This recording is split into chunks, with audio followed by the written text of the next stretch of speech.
સુદર્શન સેતુથી સુવિધામાં વધારો થશે। દ્વારકા આવતા 70% યાત્રાળુઓ અગાઉ બેટ દ્વારકા દર્શન કર્યા વગર જ પરત જતા હતા, જે હવે બેટ દ્વારકાના દર્શન કરશે।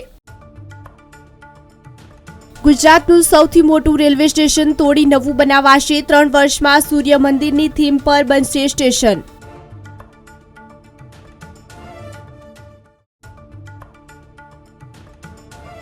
પીએમના આગમનની તૈયારી। વડાપ્રધાન નરેન્દ્ર મોદી એરફોર્સથી પાયલોટ બંગલા સુધી રોડ શો યોજશે। રાત્રિ રોકાણ ઐતિહાસિક સર્કિટ હાઉસ ખાતે કરશે।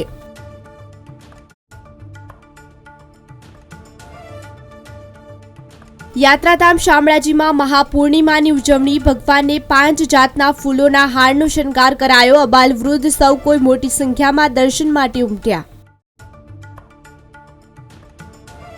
બોર્ડ પરીક્ષા તૈયારી શરૂ। ધોરણ 12 સામાન્ય પ્રવાહમાં 896 વિદ્યાર્થીઓ ઘટ્યા। વિજ્ઞાન પ્રવાહમાં 92 વિદ્યાર્થીઓનો વધારો થયો।